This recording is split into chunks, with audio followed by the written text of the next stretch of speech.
Perenungan panjang terjadi pada korban hubungan narsistik setelah mereka tersadar bahwa orang yang mereka hadapi adalah seseorang yang begitu berbeda dari apa yang selama ini mereka ketahui.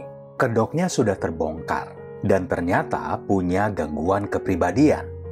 Jadi korban sudah tahu ada bentuk manusia yang seperti itu, tapi masih berusaha menyambung potongan-potongan teka-teki yang selama ini ditutupi. Korban terus saja memutar ulang semua kejadian dan peristiwa sedih, ganjil, dan menyakitkan yang dialami, yang mereka toleransi, yang terus tereskalasi karena mereka dimanipulasi sebegitu rupa. Sehingga korban pun nggak paham lagi siapa sebenarnya yang mereka hadapi. Bahkan korban juga bisa nggak ingat lagi siapa diri mereka sendiri. Berdasarkan referensi terbaru, perenungan berasal dari kata rumination dalam bahasa Inggris sudah diserap ke dalam bahasa Indonesia menjadi ruminasi. Nah, menurut referensi tadi, ruminasi adalah keadaan di mana pikiran kita dipenuhi dengan satu atau serangkaian pikiran yang terus berulang. Kalau kata Gen Z, gamon kali ya, gagal move on. Proses terus-menerus memikirkan pikiran yang sama, yang cenderung sedih atau kelam yang disebut ruminasi ini, punya kesamaan dengan kecemasan dan depresi. Mengapa perenungan atau ruminasi ini begitu sulit untuk dihentikan? Padahal kita sudah mengikuti semua apa yang dikatakan atau direkomendasikan oleh terapis dari A sampai Z. Tapi kok kayaknya nggak cukup ya, masih aja merenung terus-terusan. Ya mungkin kalian suka mendengar ada yang menyarankan begini, ya udah kamu hindarilah triggernya. Memang nggak segampang itu. Ya bayangin aja kalau orang yang menyebabkan itu, yang menjadi pemicu, triggernya masih tinggal sama kita, tidur sama anak-anak kita, atau tinggal beberapa gang di sebelah rumah, atau sekantor tempat kita bekerja. Keadaan inilah yang menyebabkan korban nggak bisa memutus pemicu, trigger dengan serta-merta. Nggak bisa langsung blas berhenti nggak merenungi sama sekali. Belum lagi umumnya korban adalah orang-orang yang sangat perasa, punya empati tinggi, bisa merasakan hal-hal yang nggak kepikiran sama orang lain.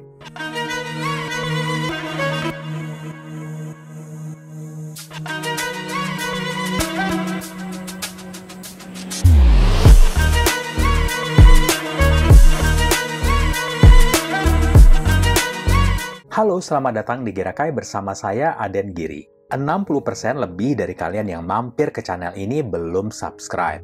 Ayo dong bantu saya dengan subscription dari kalian, jadi channel ini bisa terus berkembang. Saya juga makin semangat bikin konten-konten lainnya, karena respon baik dari kalian, dan akan semakin banyak yang terjangkau. Jika butuh konsultasi mendalam, silakan email ke chat.gerakai@gmail.com. Konsultasi berlangsung selama 1 jam lewat sambungan telepon atau internet call. Saya juga terima super thanks, saweran, seikhlasnya dari kalian. Makasih banyak sebelumnya. Perenungan adalah respons alami terhadap situasi atau orang yang bermasalah. Mereka ada di dalam pikiran dan jiwa kita. Pikiran, perasaan, dan emosi kita seperti dibajak oleh narsisis. Jadi kayak nggak bisa mikirin hal yang lain. Kita sering merenung ketika kita pikir kita udah melakukan kesalahan besar, atau ketika sesuatu yang traumatis terjadi pada kita, yang membuat kita merasa bertanggung jawab. Berlarut-larut dalam pikiran-pikiran ini dapat meningkatkan stres, kecemasan, dan depresi. Jadi hati-hati ya teman-teman. Proses terus-menerus memikirkan pikiran yang sama mendorong otak kita untuk terus mengulanginya. Pikiran negatif merayap masuk ketika kalian mempertanyakan jati diri dan harga diri. Dan ternyata inilah yang diinginkan oleh narsisis. Mereka telah mengkondisikan kalian untuk tetap fokus pada mereka. Bahkan setelah mereka mencampakkan kalian. Perenungan seringkali merupakan upaya untuk memecahkan masalah yang pada dasarnya nggak dapat dipecahkan. untuk mengubah kenyataan yang nggak siap kalian terima. Ini pengakuan seorang istri yang meninggalkan suami narsistiknya, yang merasa sangat kasihan. Berbulan-bulan setelah mereka berpisah, dia tetap merenungi bagaimana nasib mantan suaminya itu. Yang maaf, kata orang-orang, cuma mau kondo. Dia awalnya ragu menarik beberapa fasilitas yang udah dia kasih ke suaminya itu.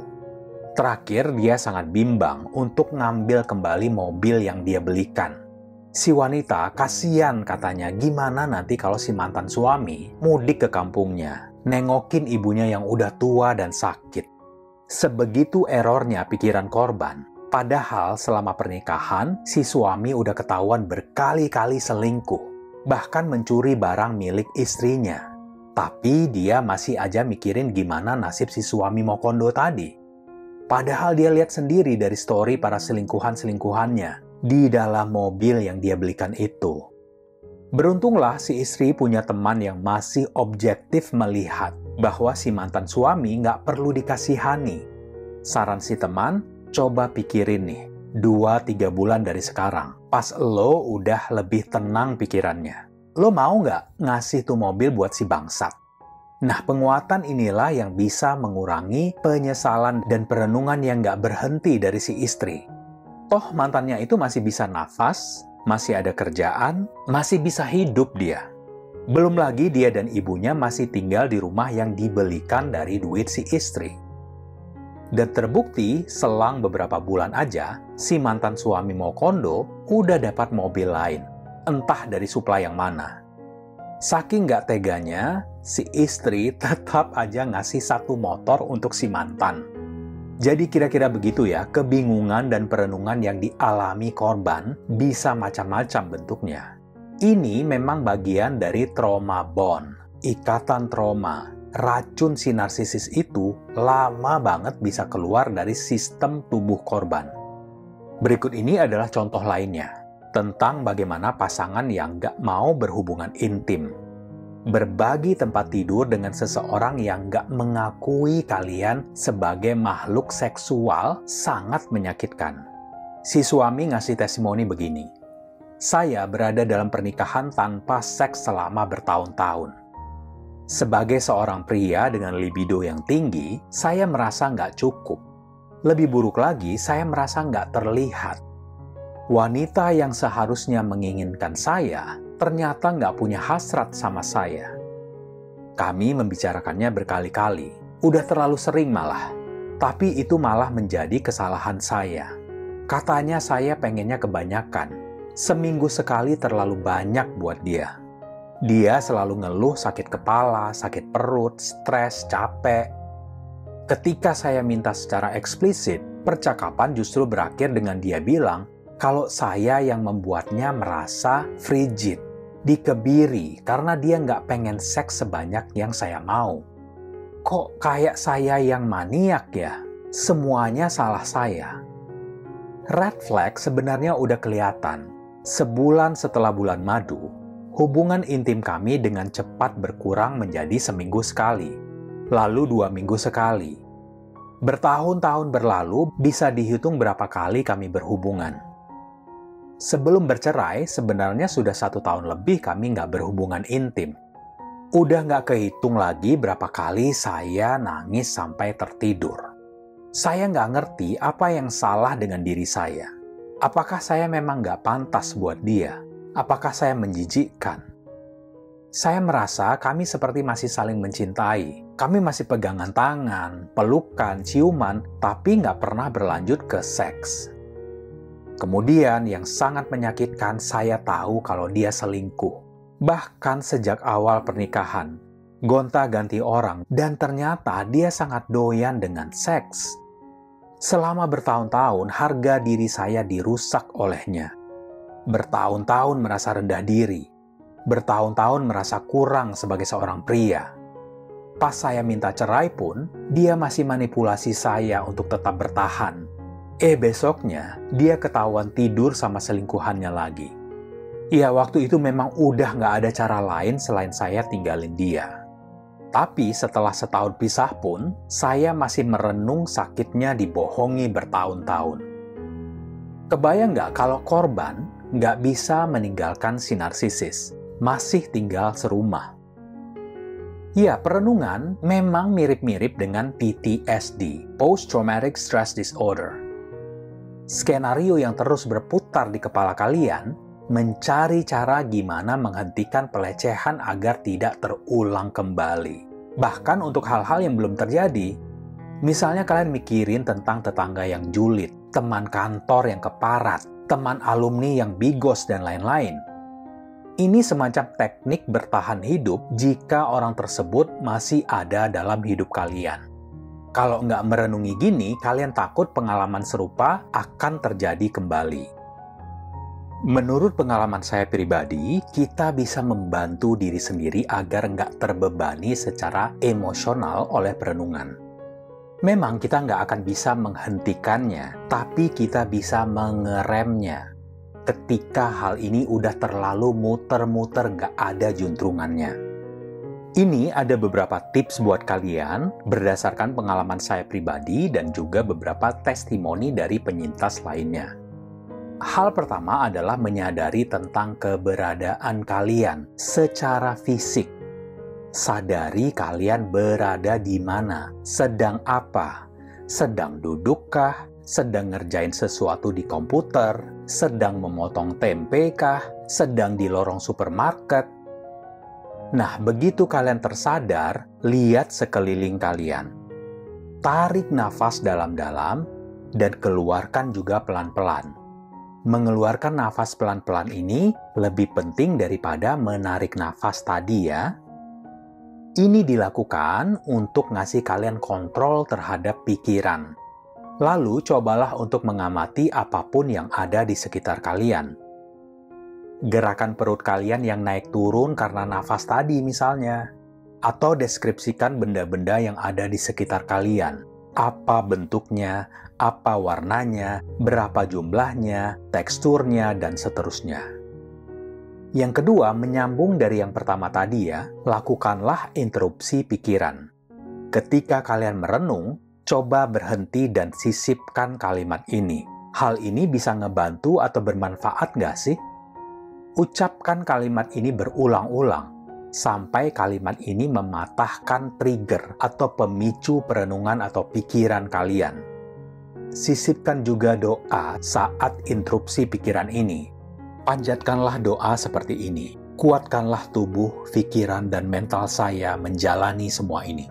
Jauhkanlah saya dari mara bahaya, hindarkanlah saya dari kesusahan. Yang ketiga, sebagai alternatif lain dari menulis di jurnal adalah rekam suara kalian ketika hasrat kalian untuk ngomel atau merenung makin membuncah. Kalau saya juga pernah sekalian bikin video aja, jadi bisa lihat ekspresi saya ketika merenung ini. Selos apa saya, setersesat apa saya, apa yang saya renungkan, bagaimana saya mengartikulasikannya. Jadi, rekam perenungan ini kemudian dengerin kembali. Yang terjadi adalah saya merasakan empati terhadap diri sendiri. Empati ini terus membesar dengan saya mendengarkan diri saya sendiri. Opsi lainnya, ngomel-ngomel aja di dalam mobil sendirian.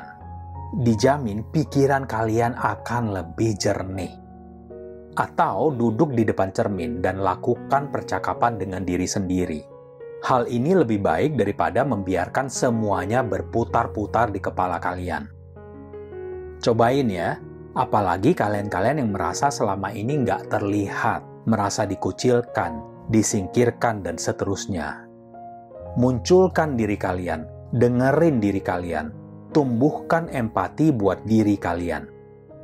Bilang terima kasih ke diri sendiri karena udah bekerja keras, menjadi orang yang kuat, dan selalu bisa bangkit apapun keadaannya. Ingat-ingat juga prestasi atau hal-hal positif yang telah kalian lakukan. Kalian itu orang baik, nggak ada yang salah dengan diri kalian. Yang keempat adalah musik. Ketika pikiran perenungan ini mulai merayap masuk, segera stop dan ambil kendali dan ubah energi kalian. Nyalakan musik, radio, mainin alat musik, joget-joget, atau nyanyi-nyanyi sendiri. Biar suara sember juga, peduli setan. Musik Indonesia banyak banget yang bisa bikin goyang. Jangan yang menye-menye sedih-sedih ya, pokoknya yang energik, happy, semangat, lucu. Ikutin deh joget-joget nyeleneh yang di Instagram atau di TikTok. Nggak apa-apa, kalian kan sendirian juga. Jadi rocker di mobil sendiri, silakan. Musik memang sangat luar biasa untuk penyembuhan. Yang kelima, nah ini tips dari orang yang udah menikah selama 42 tahun, lalu ninggalin pasangannya yang narsistik. Dia merenung sampai 2 tahun. Jadi buat kalian semua di sini jangan menyerah ya. Penyintas ini belajar hal-hal baru. Dia belajar cara berlayar, bekerja di tempat penampungan hewan, menjadi sukarelawan untuk pelatihan pajak bagi keluarga nggak mampu, belajar bikin tabletop dari keramik mozaik yang tersisa. Pelajaran-pelajaran baru ini membawa dia ke tujuan dan koneksi baru. Ya, pokoknya melakukan sesuatu yang baru, yang berbeda. Nah, ini tips lainnya. Kalau misalnya kalian kebiasaannya membaca, coba alihkan ke mendengar audio.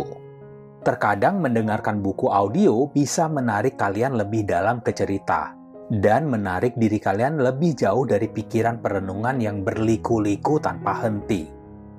Ada juga nih yang dibarengi dengan belajar merajut, terutama bagi orang-orang yang secara alami emang sangat fokus ke detail. Merajut pola renda yang rumit butuh konsentrasi penuh, sehingga nggak ada lagi ruang mental yang tersisa untuk merenung. Yang keenam, bicarakan dengan orang yang dipercaya untuk berhenti merenung.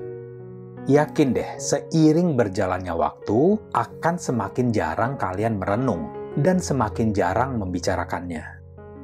Ngobrol, diskusi dengan manusia lain yang paham sangat membantu mengatasi ini. Memvalidasi pikiran dan perasaan kalian yang udah babak belur. Merenung memainkan peran penting dalam penyembuhan. Merenung pada dasarnya adalah analisis diri. Cuma jangan terus-terusan ya. Kalian harus tahu bagaimana dan kapan ngeremnya. Perenungan itu kayak candu. Jadi lakukan sesuatu yang sama sekali berbeda dengan kecanduan tersebut. 6 tips di atas adalah beberapa di antaranya. Intinya, interupsi kebiasaan kalian. Hal ini akan membantu kalian untuk menentukan masalah yang menyebabkan kalian merenung. Dan ketika kalian mulai menyelami masalah-masalah tersebut dan membicarakannya, kalian dapat menyelesaikan atau berdamai dengan masalah tersebut. Setiap kali kalian bisa melepaskan sesuatu, kalian akan merasa lebih bebas dan lebih kuat. Seperti ada beban yang terangkat dari diri kalian. Kalau kalian suka konten ini, jangan lupa di-subscribe, like, dan komen. Saya juga menerima super thanks seikhlasnya dari kalian. Dan bagi yang butuh ngobrol untuk mengurangi perenungan, ruminasi, silakan email ke chat.gerakai@gmail.com. Kita bisa ngobrol-ngobrol selama 1 jam melalui telepon atau internet call. Terima kasih atas perhatiannya, salam hangat, dan sampai jumpa.